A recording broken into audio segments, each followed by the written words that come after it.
You're with Julian on the Brown Note and a review of the movie Aliens. They've been showing them all in a row on TV, and I was going to do all of them. I still might at some point, but I really wanted to review Aliens because I started watching it for the first time in years, and I was struck by it being perhaps the Citizen Kane of science fiction movies. Alien and Aliens and Terminator 1 and Terminator 2 occupy an incredibly... They almost occupy exactly the same space. Alien appeared with Ridley Scott, was tortured to make, and it became a phenomenon. A huge critical and commercial smash out of nowhere, a very low-key haunted house film.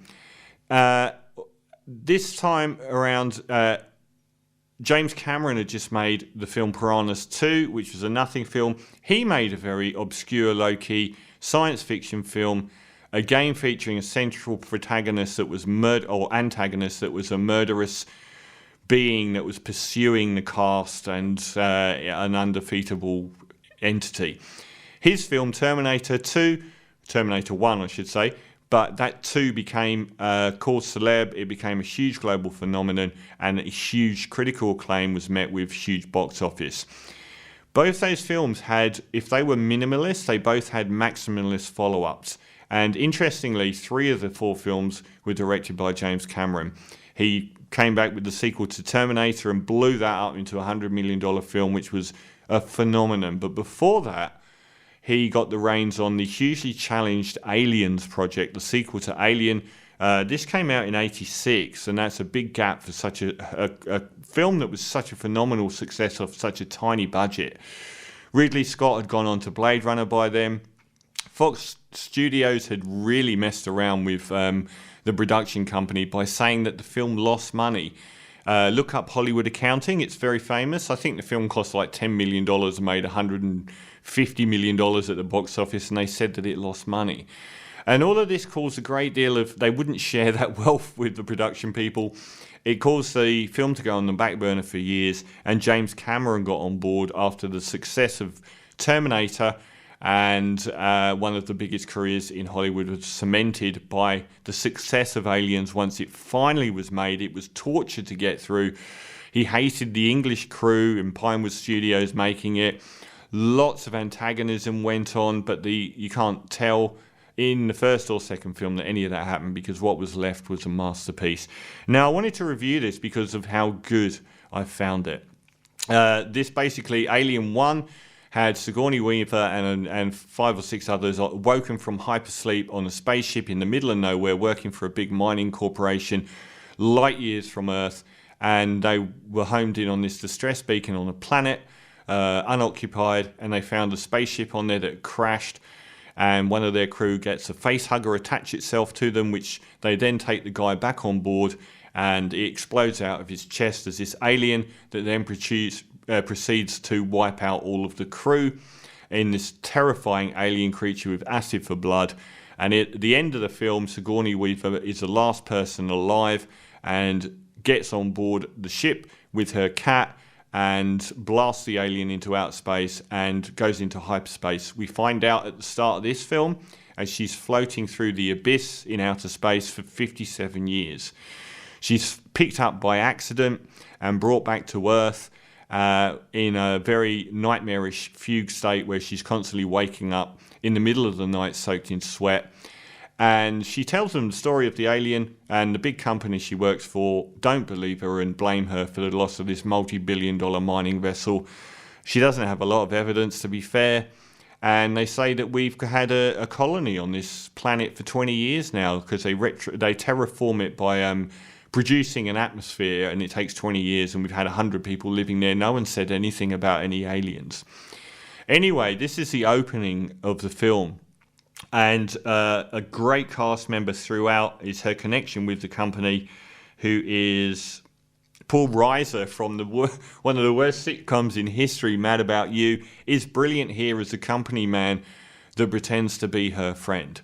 And what the company have done in the background is they've actually gone to these people on this faraway, distant colony and said, can you check out this location where she said the spaceship was? And, see if there's any truth to this matter. After she's been back on Earth for a few months, the Paul Reiser character comes and visits her when she's been demoted to working in a warehouse and waking up every night screaming, and says, "We've lost contact with the colony." Obviously, they've gone to check it out and they've picked up the alien brilliantly in the normal version, and I implore you to watch the normal version, not the director's cut, which just adds superfluous scenes which don't add and do detract from the flow of this film, because they show you the colony and you don't want to see that at this stage. It's much better to watch the original version, which is perfect. The whole build-up of this part is wonderful. Sigourney Weaver is desperate not to ever go back to this colony or this planet and relive what happened, but they just make her an offer she can't refuse. So they all head off with this troop of interplanetary Marines who are emblematic of sort of like America going into a situation like Vietnam, having all the weaponry on Earth but not having any idea what they're getting into. And very quickly they come into contact with the aliens and are decimated, and very quickly find out all the firepower in the world isn't going to help them in this environment. It's become almost like Predator as well. It's become a very stock format for other films to copy, which is sending in this elite American force which is way out of its depth, and immediately come to cropper at the hand of this unknown force which they hadn't reckoned with. Now, from then on, they're just fighting the aliens towards all the way through to the end of the film. They've also damaged the nuclear reactor on the planet as well.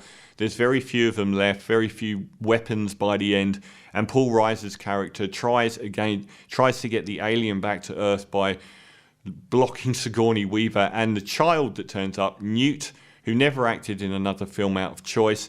She's the last survivor of the colonists on the planet, and she's been hiding in the tunnels. She's rescued by what remains of the soldiers and becomes sort of Sigourney Weaver's de facto daughter. They're both locked in a room with one of the aliens by Paul Reiser just so they can impregnate her and they can take the alien back to Earth. A pretty low rent thing to do. Now, this is a masterpiece. I was really impressed watching it again. James Cameron has often shown effortless command of very big canvases, but this is a much better film than Titanic. This is very tightly wound over probably 2 hours and 10 minutes.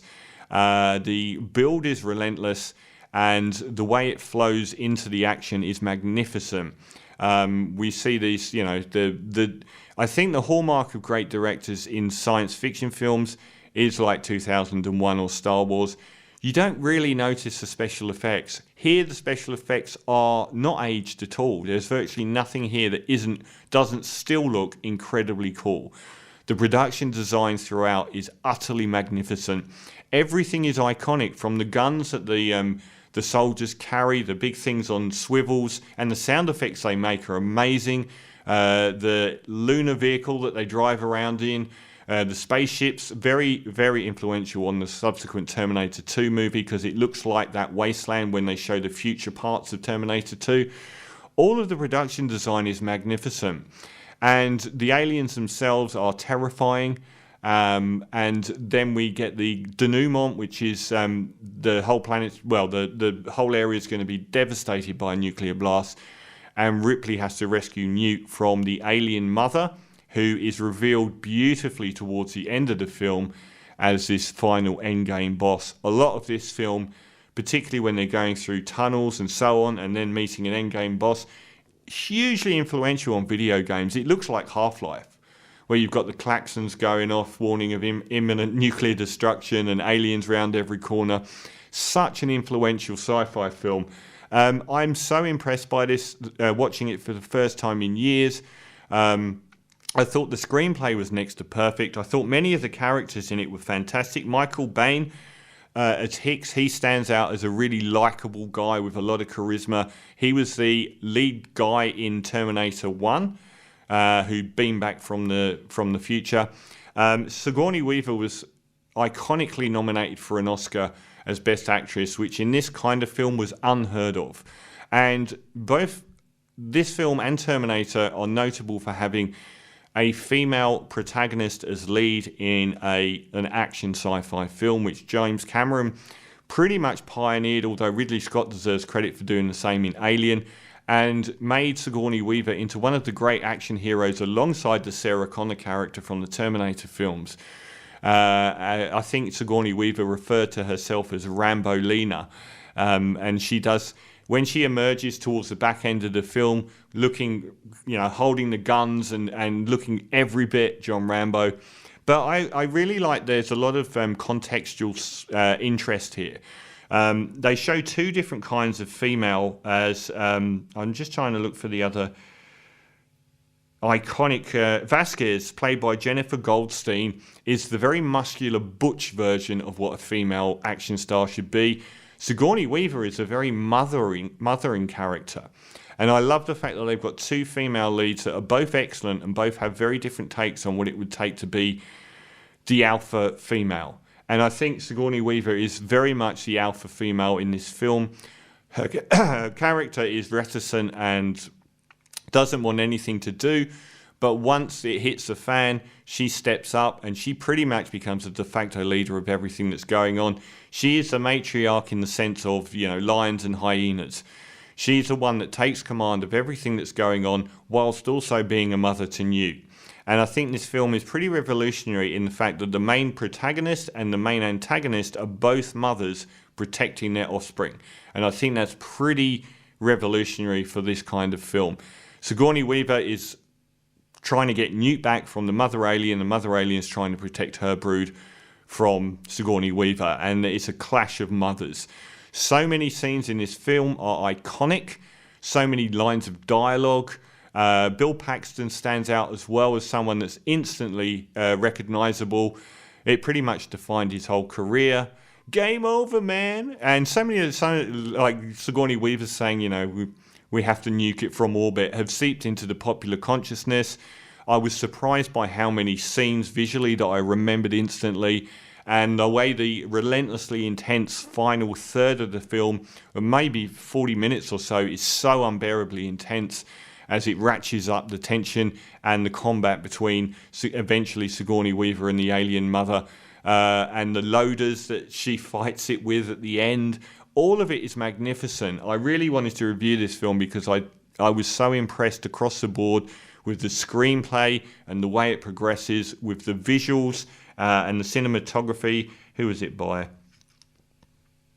Well, the screenplay was Cameron himself, same as Terminator, and the Adrian Biddle was the guy that did the cinematography.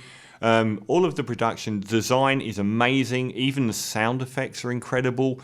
All of the side characters are really richly developed and really, really good and memorable instantly. And some of the elements such as Paul Reiser and what he does on behalf of a large corporation to Sigourney Weaver, and that is chilling. And denouement is unforgettable. And the reveal of the alien mother is one of the great moments in movie history, as Sigourney Weaver is gingerly walking slowly in silence with Newt, and gradually turns, for the first time in the movie, we see the alien mother. So I'm going to give Aliens a 10 out of 10. I think it's perfect filmmaking on every level. It's iconic, yet it's also utterly brilliant. A magnificent effort from James Cameron. So Aliens, 10 out of 10.